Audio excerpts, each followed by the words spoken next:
Boa noite, amada igreja. Graça e paz do nosso Senhor e Salvador Jesus Cristo. Hoje o texto a ser lido é um texto longo. Eu sei que isso não é correto dentro de um protocolo de pregação, né? Um texto muito extenso, mas é um texto cujos versículos são muito parecidos. Eu peço que a amada igreja abra a palavra de Deus em Números, capítulo 33.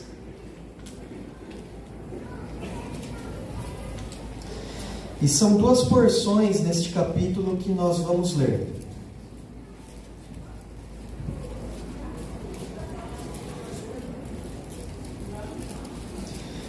Números, capítulo 33. Primeiramente, os versículos de número 5 a 37. E depois nós vamos para os versículos de número 41 a 48. Então vamos ler Números 33, versos de número 5 a 37. Partidos, pois, os filhos de Israel de Ramassés, acamparam-se em Sucote. E partiram de Sucote e acamparam-se em Etã, que está no fim do deserto. E partiram de Etã e voltaram a Pi-Hairote, que está defronte de Baal-Zefon, e acamparam-se diante de Migdol. E partiram de Hairote, passaram pelo meio do mar ao deserto, e depois de terem andado o caminho de 3 dias no deserto de Etã, acamparam-se em Mara. E partiram de Mara e vieram a Elim. Em Elim havia 12 fontes de águas e 70 palmeiras, e acamparam-se ali. Partiram de Elim e acamparam-se junto ao Mar Vermelho. E partiram do Mar Vermelho e acamparam-se no deserto de Sim. E partiram do deserto de Sim e acamparam-se em Dófica. E partiram de Dófica e acamparam-se em Alus. Partiram de Alus e acamparam-se em Refidim, porém não havia ali água para que o povo bebesse. E partiram de Refidim e acamparam-se no deserto de Sinai. E partiram do deserto de Sinai e acamparam-se em Quibrote-Taavá.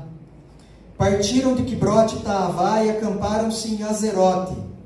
E partiram de Azerote e acamparam-se em Ritmá. Partiram de Ritmá e acamparam-se em Rimon-Pérez. Partiram de Rimon-Pérez e acamparam-se em Libna. E partiram de Libna e acamparam-se em Rissa. Partiram de Rissa e acamparam-se em Quelata. E partiram de Quelata e acamparam-se no Monte Sefer. E partiram do Monte Sefer e acamparam-se em Harada. E partiram de Harada e acamparam-se em Maquelote. E partiram de Maquelote e acamparam-se em Taate. E partiram de Taate e acamparam-se em Tara. E partiram de Tara e acamparam-se em Mítica. E partiram de Mítica e acamparam-se em Asmona. E partiram de Asmona e acamparam-se em Moserote. E partiram de Moserote e acamparam-se em Bet-Jaacã. E partiram de Bet-Jaacã e acamparam-se em Or-Gidgade. E partiram de Or-Gidgade e acamparam-se em Jotbata. E partiram de Jotbata e acamparam-se em Abrona. Partiram de Abrona e acamparam-se em Ezion-Geber. E partiram de Ezion-Geber e acamparam-se no deserto de Zim, que é Cádiz. E partiram de Cádiz e acamparam-se no Monte Or, na fronteira da terra de Edom. Versículo 41. E partiram do Monte Or e acamparam-se em Zalmona. Partiram de Zalmona e acamparam-se em Punon. Partiram de Punon e acamparam-se em Obote. E partiram de Obote e acamparam-se em Ijeabarim, no termo de Moabe. E partiram de Ijeabarim e acamparam-se em Dibongade. E partiram de Dibongade e acamparam-se em Almon-Diblataim. E partiram de Almon-Diblataim e acamparam-se nos montes de Abarim, defronte de Nebo. E partiram dos montes de Abarim e acamparam-se nas campinas de Moabe, junto ao Jordão, na altura de Jericó. Feche seus olhos, amada igreja. Senhor Jesus, nós somos gratos a Ti, porque Tu és o Deus que fala conosco e fala pelo poder da Tua santa palavra, meu Deus. A Tua palavra, ela penetra em nossos corações, ela fala as nossas vidas. E eu peço, Espírito Santo de Deus, que Tu estejas falando aos nossos corações, ao Teu povo que Tu tanto amas, meu Senhor Deus. Porque Tu és o centro de todas as coisas. E nós necessitamos, Senhor, compreender a Tua vontade para vivermos de acordo com aquilo que está em Teu coração. Em nome de Jesus Cristo é que eu oro. Amém. O tema da mensagem é: partiram e acamparam. Se nós fizéssemos uma pesquisa aqui, qual que é o texto bíblico que vocês mais gostam? De uma coisa eu tenho certeza: Números 33 não estaria na relação. Dificilmente alguém diria: olha, eu amo aquele texto que fala repetidamente o nome de tantas cidades estranhas, né? Tantas localidades esquisitas, algumas até difíceis de pronunciar. O texto ele não é difícil de entender, mas sejamos sinceros, ele é difícil de ler. Eu acredito que grande parte das pessoas, quando estão lendo a Bíblia, a hora que chega ali no texto, ela bate o olho e percebe que vai ser tudo mais ou menos igual, e ela pula, né? Ela pula até a hora que a estrutura do versículo muda um pouquinho, e aí ela retoma a leitura. Outros conseguem ler, mas é assim, na força da perseverança, né? Porque é um texto que apenas cita algumas localidades, alguns acampamentos. Mas o apóstolo Paulo, instruindo o seu filho na fé, Timóteo, ele disse o seguinte: toda a Escritura é inspirada por Deus e útil para a educação, para a correção, é útil para que nós sejamos aperfeiçoados para toda boa obra. E se nós cremos que toda a Bíblia, a palavra é a Escritura, e nós cremos que este trecho é a Escritura, então ele tem algo também a nos ensinar. Ele tem algo a edificar as nossas vidas, para que nós sejamos aperfeiçoados para o exercício da vida cristã no nosso dia a dia. A palavra de Deus, ela tem esse poder. E embora uma breve leitura nos mostre aqui apenas um registro de idas e vindas daquele povo no deserto, o que eu quero aqui mostrar para a igreja hoje é algumas situações ao qual este conjunto de texto aponta. Esse conjunto de texto aponta para algumas lições. E eu quero expor aqui à amada igreja algumas dessas lições esta noite.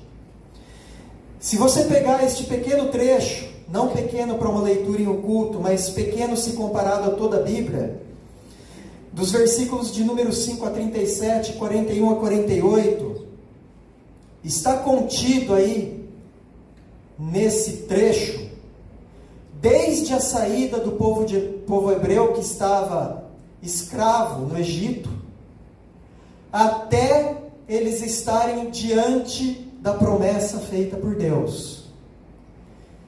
Então esse trecho ele narra aproximadamente 40 anos, um pouco mais, desde a saída do povo que Deus havia escolhido mediante promessa, um povo que era escravo, um povo que não tinha uma pátria para chamar de si sua pátria, um povo oprimido e cada vez mais oprimido, até estarem às portas do cumprimento da promessa, que era uma terra que mana leite e mel, àquela jovem nação. Então, por trás desse registro, muita coisa aconteceu. Há uma história de relacionamento entre Deus e o seu povo. Muita coisa aconteceu nessas partidas e nesses acampamentos. Se nós lêssemos, por exemplo, desde Êxodo 13 até Números 32, que é onde está aí incorporado toda essa história, desde Êxodo 13 até Números 32, nós vemos ali uma experiência de libertação, temos experiências de milagres, temos sustento sobrenatural, temos uma aliança sendo estabelecida entre o povo de Deus e Deus, temos promessas, lembranças de promessas, caminhos para uma promessa. Nós temos também histórias de obediência, temos história de desobediência, temos ali a ira de Deus se manifestando algumas vezes, juízo e justiça de Deus sendo estabelecido, disciplina, temos intercessão, Moisés intercedendo, Deus não aniquile esse povo. Nós temos atos de covardia, temos também atos de coragem, temos atos de generosidade. Tudo que você imaginar aconteceu, e aconteceu nesse período aqui que nós lemos, enquanto eles estavam levantando acampamento e acampando, enquanto eles estavam partindo e acampando, muitas coisas fantásticas aconteceram naquele período. Há uma história. Se você deseja conhecer em detalhes essa história, leia de Êxodo capítulo 13 até Números 33. Você vai ver tudo isso relatado. Agora, o que nós temos a ver com tudo isso, né? Um texto de maneira tão repetida, com a sua estrutura muito parecida, você bate os seus olhos assim e ao longe você percebe, né? Partiram e acamparam, partiram e acamparam. Eles partiram e eles acamparam. Amados, muitas lições nós podemos tirar naquilo que esse texto aponta, nessa jornada, nessa caminhada fantástica, que começou com a libertação e terminou com o cumprimento de uma promessa. Existem alguns paralelos nessa história, na história do povo hebreu e na nossa história, na história da igreja. Eles estavam debaixo de uma aliança diferente, aquela aliança estabelecida no Sinai. Nós, que somos de Cristo, nós estamos debaixo da aliança do sangue de Cristo Jesus. Cristo chama isso de uma nova aliança. Então, nem todo paralelo é perfeito, mas há algumas semelhanças.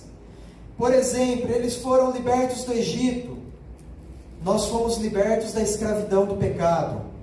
Eles foram e estavam indo rumo à terra prometida. Nós aqui estamos também caminhando rumo à pátria celestial. Havia a presença de Deus conduzindo aquele povo. Uma nuvem de dia e uma coluna de fogo à noite. Nós cristãos temos a presença de Deus nos conduzindo. O Espírito Santo que habita em nós. Eles estavam num deserto, num ambiente hostil, num local perigosíssimo. Nós estamos no mundo, um ambiente que é hostil à palavra de Deus, um ambiente que se opõe à vontade de Cristo, e nós temos que viver segundo essa vontade num mundo onde se opõe a essa vontade. É um verdadeiro deserto. Eles erravam, e nós também, ainda que cristãos e salvos, nós também erramos. Eles possuíam um intercessor, Moisés. Moisés intercedeu por aquele povo. E nós temos hoje um intercessor, advogado junto ao Pai, Jesus Cristo, o justo, Ele intercede por nós. A Bíblia diz isso. E eles estavam nessa jornada, eles partiam e acampavam, partiam e acampavam. E eu quero que você entenda isso como os momentos da sua vida. Olhe para trás. Quantas situações já marcaram a sua vida? Algumas de muita alegria e outras de extrema tristeza. Talvez você esteja aí carregando feridas de acampamentos passados. Talvez você ainda esteja celebrando vitórias e conquistas que foram e aconteceram em alguns acampamentos que você já passou. Nós estamos constantemente sendo colocados diante de situações que marcam a nossa vida. Nascimento de um filho, um casamento, a morte de um ente querido, uma promoção no emprego, um abuso quando criança. São situações que marcaram a nossa vida. Não só o povo hebreu tinha uma história e uma jornada, mas cada um de vocês tem uma história com Deus e vocês estão em uma jornada com Deus. Vocês estão constantemente partindo e acampando. Em situações que muitas vezes alegram demais o seu coração. Que às vezes você não gostaria de prosseguir em uma nova etapa. É bom aqui, deixa eu ficar estacionado aqui no deserto. Outras situações, alguns acampamentos talvez são terríveis. Você olha e não tem água. E você fala, da onde que Deus vai brotar água nesse lugar? A única água são as suas lágrimas de dor, de aflição, de terror, de tristeza. Olhe para a sua vida. Veja, faça esse retrospecto. E veja se você também não tem essa história de caminhada. Todos temos. Algumas mais longas, outras mais curtas. Mas nós temos essa história. Nós temos vários momentos, vários eventos, alguns chamam de estações, né? Mudanças. Algumas mudanças nós buscamos, outras mudanças elas vêm por conta da caminhada. Algumas nós queremos e outras não, mas nós passamos por todas elas. Nós somos obrigados a trilhar este caminho. Nós somos obrigados a muitas vezes acampar e a outras levantar acampamento. É a nossa história com Deus. E é assim que nós caminhamos nesse deserto, amada igreja. É assim que nós caminhamos. Deus conhece detalhadamente cada uma dessas histórias que você já teve na sua vida. Cada alegria e cada dor. Cada desespero e cada júbilo. Ele tem registrado. Ele conhece. Porque Ele estava lá com você. E a caminhada não acabou. Se nós estamos aqui, nós estamos ainda caminhando rumo à promessa. Há uma jornada ainda a ser cumprida. E eu quero destacar aqui 3 lições principais, que é muito bom nós nos atentarmos nessa jornada. A primeira lição, olhando para a experiência da caminhada do povo hebreu, é: o que era abominável para Deus naquela época ainda é abominável hoje. A aliança era diferente. Eles estavam debaixo de uma outra aliança, aquela estabelecida no Monte Sinai. É por isso que chamamos Antigo Testamento, né? A antiga aliança. Nós cristãos que estamos em Cristo, estamos em uma nova aliança. A aliança estabelecida pelo sangue de Cristo Jesus. Mas ainda assim, aquilo que era abominável para Deus, ainda é hoje abominável para Deus. Independente das alianças.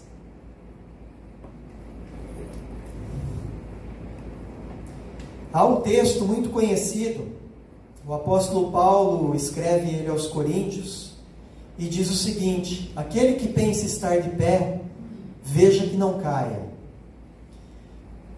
Agora, quando o apóstolo Paulo cita esse versículo, ele está falando exatamente a respeito da experiência do povo hebreu nessa caminhada, nessas partidas e nesses acampamentos.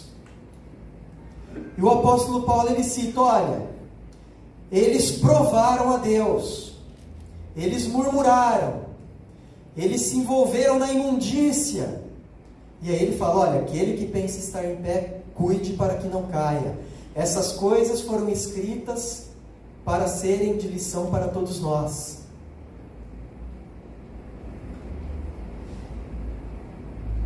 E dentro de tudo isso que era abominável e que ainda é abominável, eu vou destacar apenas uma delas esta noite. Por 10 vezes existia a provocação do povo contra Deus.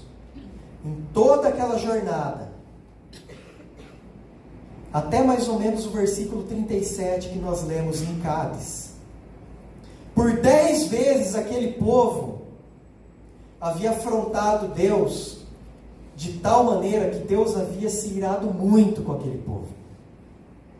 E dessas 10, 6 era murmuração. Lá em Números 14, versículo 22, quando Deus estabelece o juízo de que aquele povo teria que andar por 40 anos no deserto, essa caminhada que nós lemos aqui era para ser bem mais curta. Era para levar no máximo uns 3 anos, 2 anos e pouco. E levou mais de 40 anos. Lá em Números 14, 22, quando Deus estabelece que haveria esse juízo, porque o povo havia passado dos limites, ele fala, já 10 vezes esse povo me provoca. E dessas 10 vezes, 6 foram a murmuração. 6 vezes. Foi a vitoriosa, assim, disparado. E depois é distribuído em mais os outros 3 erros que eles cometeram. A murmuração é algo que fere demais o coração de Deus. É algo gravíssimo. É algo que foi responsável para aquele povo patinar por 40 anos a mais, até obterem a conquista da terra prometida. A murmuração, ela desagrada a Deus. E para nós cristãos, preste atenção, toda murmuração é contra Deus. Ela é contra Deus. Porque às vezes o murmurador cristão, ele não tem coragem de falar o seguinte: Deus, você me trouxe nessa situação onde não tem água e pão para eu morrer. A culpa é sua, quem dera você não tivesse me salvado. Geralmente as palavras não saem dessa forma. Mas no coração a intenção é exatamente essa. A murmuração, ela desqualifica Deus em nosso coração. Na murmuração, nós dizemos que nós poderíamos muito bem andar sem Deus, e que seria muito melhor se andássemos sem Deus, porque Deus fez tudo errado. O coração murmurador, ele tem essa inclinação, a de rebeldia contra Deus. E o que é que a Bíblia nos diz para fazer? Em tudo, dai graças, porque essa é a vontade de Deus para convosco, em Cristo Jesus. A murmuração é abominável a Deus. A pessoa que murmura contra o emprego, que murmura contra o marido, contra a esposa, que murmura contra a igreja, a pessoa que murmura contra os eventos da vida, a pessoa que diz como a esposa de Jó: amaldiçoa o teu Deus e morra. Murmuração. O povo tinha visto pão cair do céu, dia após dia, manhã após manhã. Aquele povo presenciou no deserto uma revoada de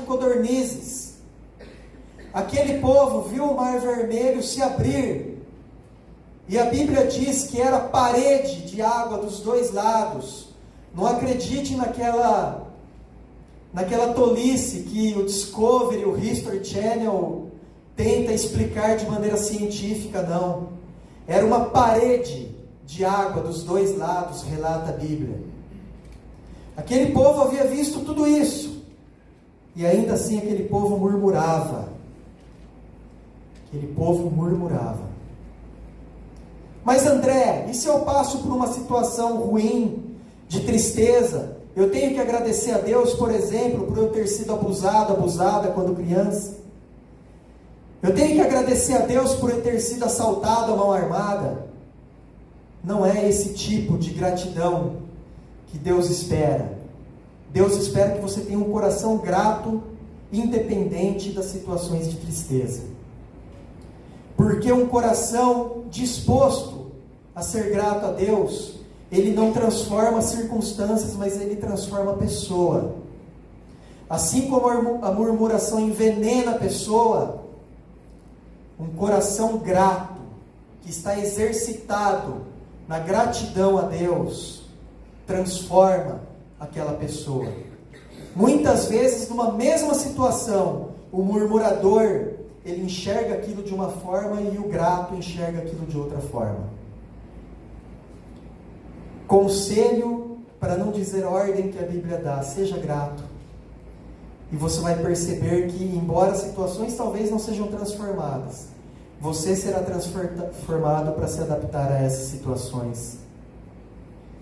E quando vier a situação terrível, de tristeza, você não precisa necessariamente, Deus, eu te agradeço por essa desgraça que se abateu em minha vida. Não é isso. Para isso existe a lamentação. Você não pode murmurar, mas você pode lamentar. A murmuração é contra Deus, a lamentação é com Deus. Na murmuração você rompe os laços com Deus, dizendo, eu não te quero, porque é culpa sua que tudo de errado na minha vida está acontecendo. Na lamentação você diz, eu te quero, porque você é o único que pode me conduzir nessa situação. A murmuração te afasta de Deus. A lamentação te aproxima de Deus. A murmuração te torna rebelde, como aquele povo foi, e por isso tiveram que caminhar 40 anos a mais no deserto. A lamentação te coloca exatamente no lugar que você precisa estar no momento de dor, que é nos braços de Deus. E aí Ele pode usar a igreja, Ele pode usar um ombro amigo, Ele pode usar qualquer outra circunstância para te fortalecer, para te consolar, para te levantar, porque a caminhada ainda não acabou. Você terá ainda muitas jornadas e acampamentos. E esse acampamento que hoje talvez seja péssimo na sua vida vai passar. E você levantará as tendas e irá para outro lugar ainda. Partiram e acamparam. Será assim com você também. Então, quando vier a dor, seja grato e busque a presença de Deus. Lamente a situação, exponha, rasgue o seu coração, demonstre a sua tristeza para Deus, mas esteja com Deus, busque a Deus, olhe para a sua vida, olhe para as dores que você já passou e para as lutas que você passou. Eu tenho certeza que, se não todos, a maioria daqui vai dizer, se não fosse Deus, Deus esteve com você. Deus conduziu a sua vida. Deus sempre esteve com você. E Ele sempre estará.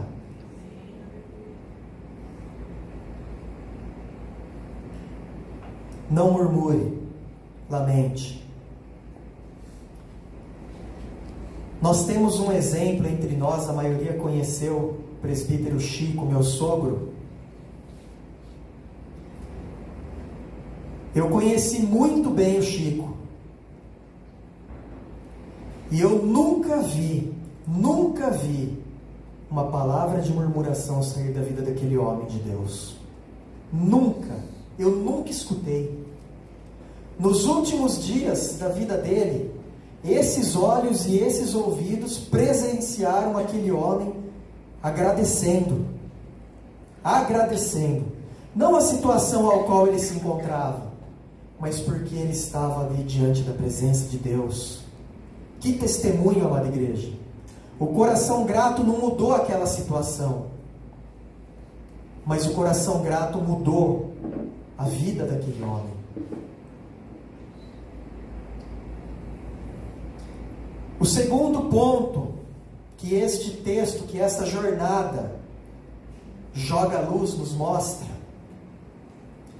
é que em cada etapa da jornada, Deus está com você.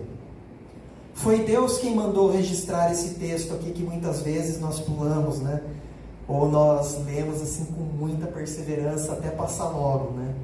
E entrar num texto assim um pouco mais agradável. Mas foi Deus que pediu para que esse texto fosse registrado, para que essas jornadas fossem escritas. E Ele esteve com este povo em cada momento. A Bíblia nos diz, o salmista, no Salmo 139, que todos os seus dias estão bem determinados e registrados no livro de Deus. Você também tem uma história toda registrada por Deus.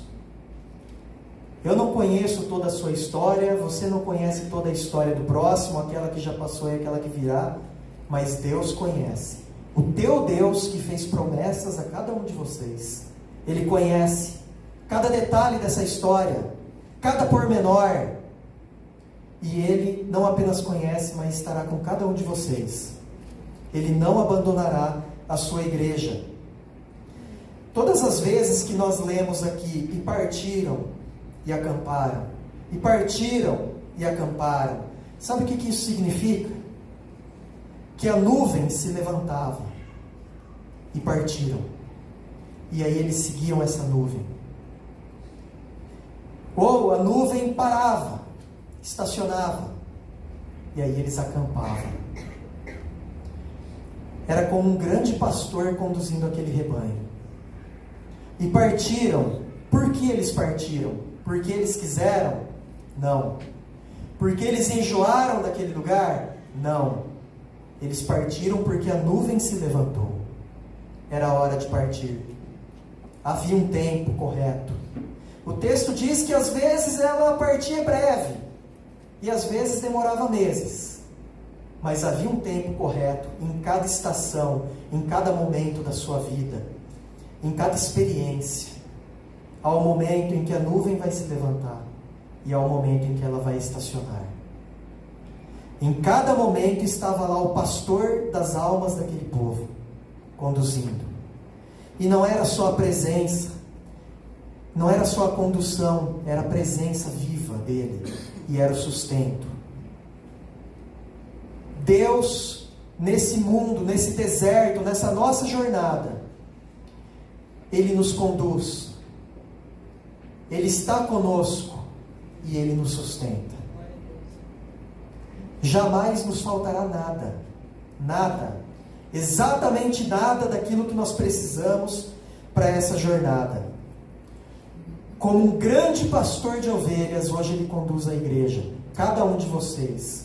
Cada um de vocês que tem o Espírito Santo está sendo conduzido. Se você está numa situação que você não gostaria de estar, foi Deus quem te conduziu a essa situação. Mas Ele é presente e Ele te sustentará. Se você está num momento de júbilo e alegria, foi Deus quem te conduziu. Mas saiba que um dia esse acampamento vai se levantar. E você vai continuar a caminhada. E você vai continuar seguindo. Nos momentos bons ou nos momentos maus, nós teremos esse grande pastor nos conduzindo. Nós teremos este grande pastor guiando as nossas vidas. Nós teremos este grande pastor nos sustentando. O Senhor é o meu pastor, nada me faltará. Ele nos faz repousar em pastos verdejantes. Ele nos conduz às águas de descanso, refrigera a nossa alma. Ele guia-nos pelas veredas da justiça por amor do seu nome. Ainda que eu ande pelo vale da sombra da morte, não temerei mal algum, porque tu estás comigo, meu Deus. A tua vara e o teu cajado me conduzem. Preparas diante de mim uma mesa na presença dos meus inimigos. Unge a minha cabeça com óleo, o meu cálice transborda. Bondade e misericórdia certamente me seguirão todos os dias da minha vida, e eu habitarei na casa do meu Senhor para todo sempre. Amém. Deus está nos conduzindo, amada igreja, Ele está nos guiando. Nem toda a história foi registrada aqui na Bíblia, nesses 40 anos no deserto. Há alguns acampamentos aqui que simplesmente não tem menção do que aconteceu neles, mas alguma coisa aconteceu. E pelo menos nós sabemos que pão e água não faltou. Aquele povo tinha o seu sustento.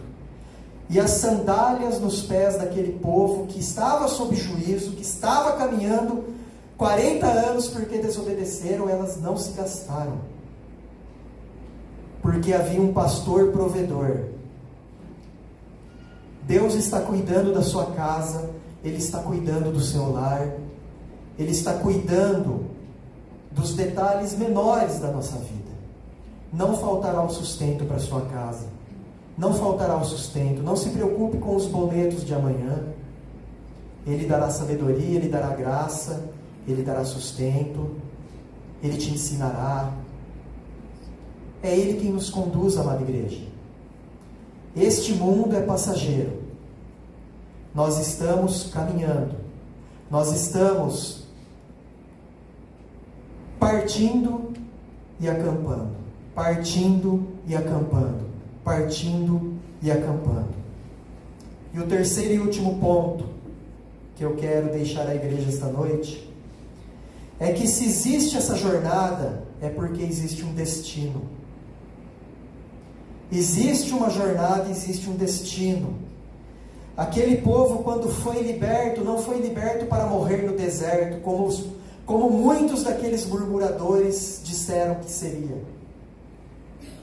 Aquele povo disse: olha, Deus nos trouxe a esse deserto para nós morrermos aqui e para os nossos filhos morrerem. E aí Deus fala: vocês não vão entrar, mas esses filhos que vocês falam que vai morrer aqui, é eles que vão herdar a terra prometida. Havia um destino. Deus não nos libertou para nós ficarmos à mercê deste mundo, amada igreja. Nós temos uma jornada e temos um destino. É uma promessa. E para que essa promessa se cumpra, se estabeleça, nós temos um penhor, que é um primeiro pagamento, que é uma garantia que foi dada para que essa promessa se cumpra. É o Espírito Santo em nossas vidas. Nós cristãos temos o Espírito Santo e nós estamos nessa jornada. Aquele povo não era uma nação, porque eles ainda não possuíam uma terra. Uma nação precisa de uma terra para se chamar de pátria.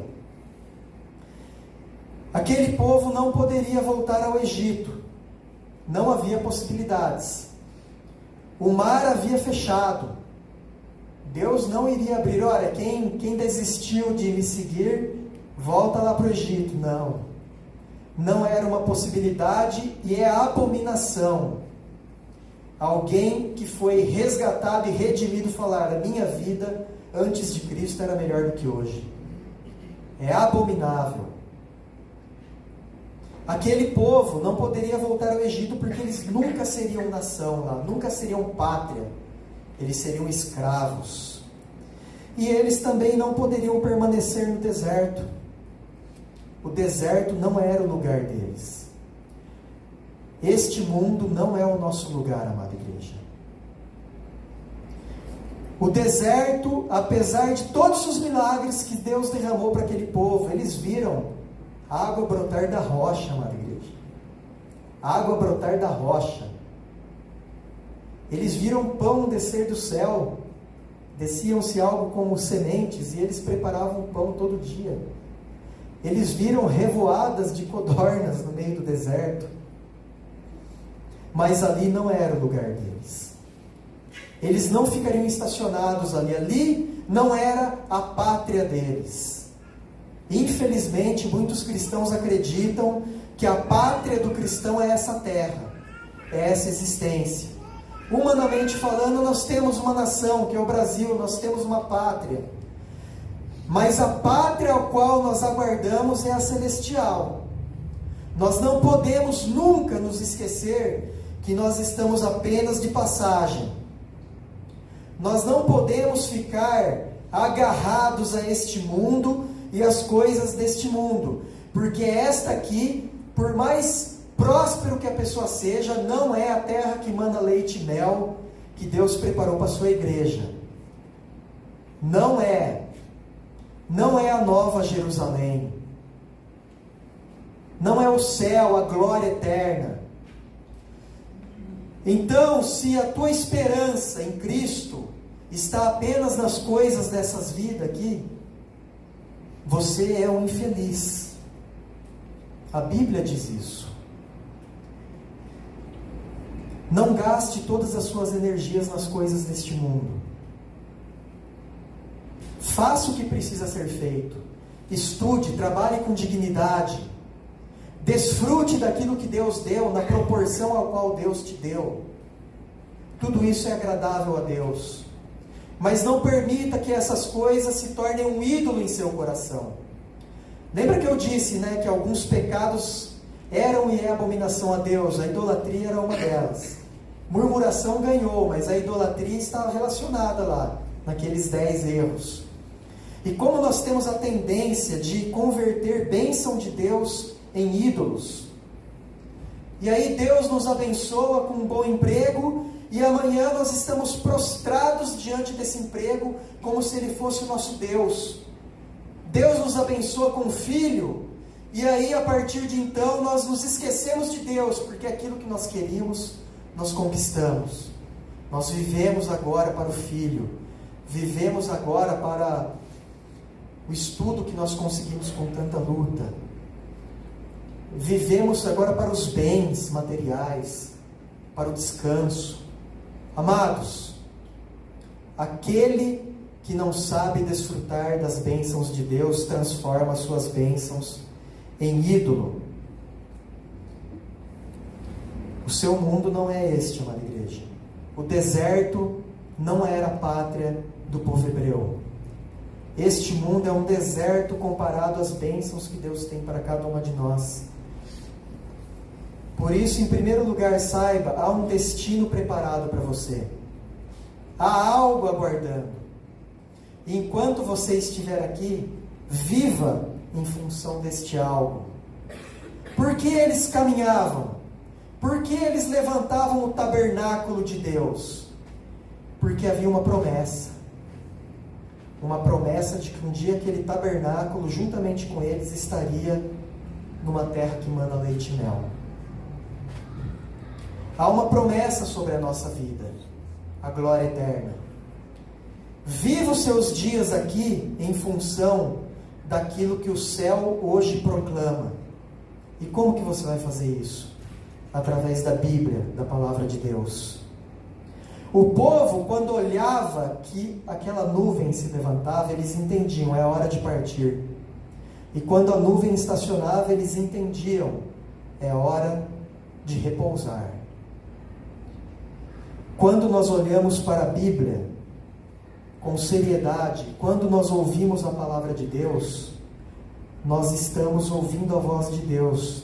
É hora de partir, é hora de repousar, porque nós estamos caminhando. Quando você vive o seu dia a dia, tendo como padrão a Bíblia, a palavra de Deus, você está vivendo o seu dia a dia, onde quer que você esteja, discernindo a vontade de Deus. Aquele que perde o discernimento, ele se perde no deserto. É preciso olhar firmemente para o autor e consumador da fé, Jesus Cristo. Ele é o nosso Deus e é Ele quem está nos conduzindo. Por isso, igreja, corramos com perseverança a carreira que nos está proposta. Essa caminhada é uma proposta que foi colocada sobre as nossas vidas, olhando firmemente para o autor e consumador da fé, Jesus. E que nada nessa vida, seja algo muito bom ou muito ruim, te faça parar de caminhar. Que você não se paralise, que você não estacione quando é para andar, e que você não ande quando é para você repousar. Busque o discernimento na palavra de Deus. Aquele que não está em contato com a palavra de Deus, ele está se perdendo no meio do deserto, ou acreditando que o deserto é a terra prometida, ou desejando voltar ao Egito. Uma coisa nós temos que fazer, amada igreja: olhar firmemente para Cristo Jesus, porque há uma promessa nos aguardando, e nós temos que perseverar nesta caminhada, e alcançaremos com certeza essa promessa por meio desse Deus que está nos pastoreando e nos conduzindo. Amém? Eu convido a igreja a ficar de pé, fechar os olhos. Eu convido o Ministério de Música. Eu peço que o pastor encerre o culto conforme o Espírito Santo o orientar. Deus abençoe a amada igreja, em nome de Jesus Cristo.